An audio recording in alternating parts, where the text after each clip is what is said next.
আসসালামু আলাইকুম।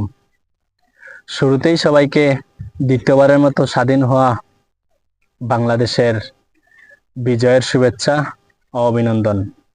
প্রিয় দেশবাসী, আমি ব্যারিস্টার সুমন এবং মাশরাফি বিন মর্তুজার একজন ভক্ত ছিলাম। তাদেরকে আমি মনে প্রাণে ভালোবাসতাম, তাদেরকে যুবকদের আইডল মনে করতাম। আমি খুব শ্রদ্ধা করতাম মন থেকে তাদেরকে। কিন্তু আফসোসের বিষয়, আজকে আমাদের মতো হাজার হাজার ছাত্ররা এই ছাত্র আন্দোলনে শহীদ হয়েছেন। তারা কোটা সংস্কার নিয়ে আন্দোলন করেছে, তারা সরকারের পতন নিয়ে আন্দোলন করেছে, তারা হত্যার বিচার নিয়ে আন্দোলন করেছে। এত আন্দোলন হলো, এত হত্যা হলো, এত বেবিচার বৈষম্য হলো, কিন্তু তাদের টনক একটুও নাড়া দিল না। তারা একটুও ছাত্রদের পক্ষে আসলো না, তাদের বিবেক একটুও নাড়া দিল না যে এই যে ছাত্ররা, কোমলমতি ছাত্ররা রাজপথে নেমেছে, জীবন দিচ্ছে, কিসের জন্য জীবন দিচ্ছে? এখানে তাদের স্বার্থটা কি? তারা তো কোনো রাজনৈতিক দলের এজেন্ডা নয়। এখানে যে ছাত্র সমাজরা আন্দোলন করেছে তারা বিভিন্ন কলেজের, বিভিন্ন বিশ্ববিদ্যালয়ের ছাত্রছাত্রী। এই পর্যায়ে এসেও তারা আন্দোলন করতেছে দেশের উন্নতির জন্য। দেশটা একটা দলের কাছে জিম্মি হয়েছিল। এই গণতান্ত্রিক দেশ, স্বাধীন দেশ, এই দেশের মানুষের স্বাধীনতা ছিল না। মানুষ মন খুলে কোনো কিছু বলতে পারতো না, অনলাইনে কোনো কিছু বলতে পারতো না। বলা মাত্রই রাষ্ট্রবিরোধী মামলায় সে গ্রেফতার হয়ে যেত। এরকম একটি জিম্মি থেকে মানুষ আজ মুক্ত হয়েছে।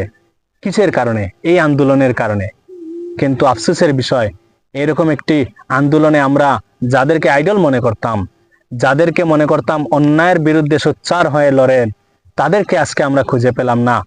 তাদেরকে আজকে আমরা নিশ্চুপ থাকতে দেখেছি।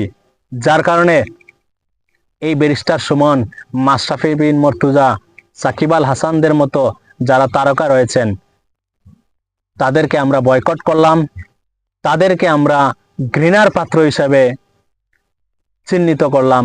এখন থেকে তারা আমাদের কাছে সবচাইতে, বাংলাদেশের মধ্যে সবচাইতে ঘৃণিত ব্যক্তি হিসেবে পরিচিত হয়ে গেল।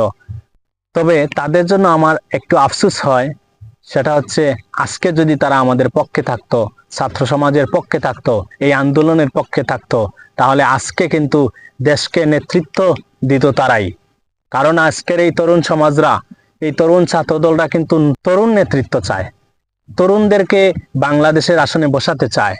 কিন্তু আফসোসের বিষয়, আজকে যে তরুণদের আমরা আইডল মনে করতাম, অন্যায়ের প্রতিবাদী হিসেবে আমরা তাদেরকে সম্মান করে এসেছি, আজকে তারাই ছাত্র সমাজের বিপক্ষে চলে গেল, ওই স্বৈরাচারের পক্ষে চলে গেল। তারা ওই পক্ষের হয়ে কাজ করলো, আমাদের পক্ষে আসলো না, ছাত্র সমাজের পক্ষে আসলো না।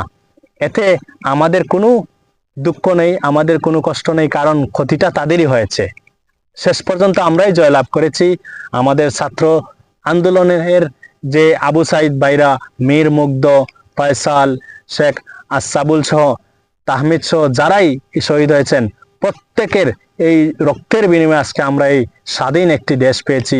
এখন আমরা অবমুক্ত, এখন আমরা স্বাধীন, এখন আমরা মন খুলে কথা বলতে পারবো, মন খুলে ফেসবুকে লেখালেখি করতে পারবো, কোনো সমস্যা নাই। এখন আমাদেরকে আর রাষ্ট্রবিরোধী মামলায়, রাষ্ট্রবিরোধী কোনো আইনের জটিলতায় আমাদেরকে আর ফাঁসানোর কোনো সুযোগ নেই।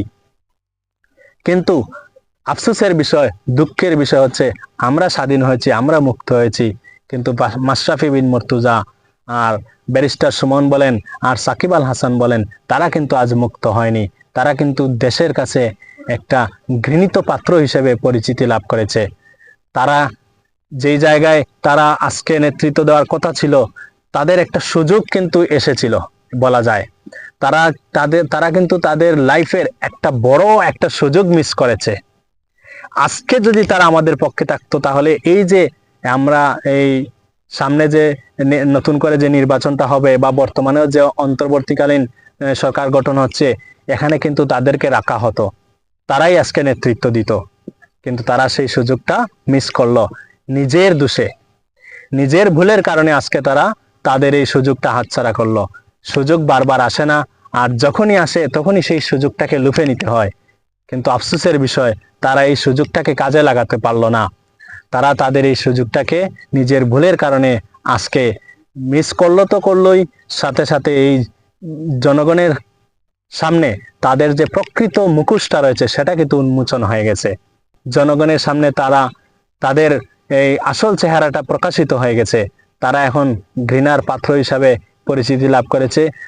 ব্যারিস্টার সুমন নিজেই বলেছেন ওনাকে আমরা জাতীয় বেঈমান বলে আখ্যায়িত করব। আসলে উনি জাতীয় বেঈমান, তার পরিচয় তিনি নিজেই দিয়ে গেছেন। তিনি নিজেই বুঝতে পেরেছেন তিনি যে একজন জাতীয় বেঈমান। সেই সাথে মাশরাফি বিন মুর্তজা বলেন, সাকিব আল হাসান বলেন, সবাই জাতীয় বেঈমান, এদেরকে আমরা বয়কট করি।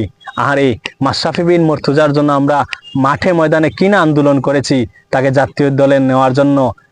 তার বিরুদ্ধে যে একটা চক্রান্ত চলেছিল জাতীয় দলে, সেই চক্রান্ত থেকে আমরাই তো তাকে মুক্ত করেছি, আমরাই তাকে আবার জাতীয় দলে ফিরিয়েছি, সারা দেশে আন্দোলন করেছি। কিন্তু আজকে আমরা বিনিময়ে কি পেলাম? কি পেলাম তার কাছ থেকে? যাই হোক, আল্লাহ পাক যা করেন সবকিছু ভালোর জন্যই করেন। তাদের আসল চেহারা, আসল মুখোশ আমাদের কাছে প্রকাশিত হয়ে গেছে, এতেই আমরা খুশি।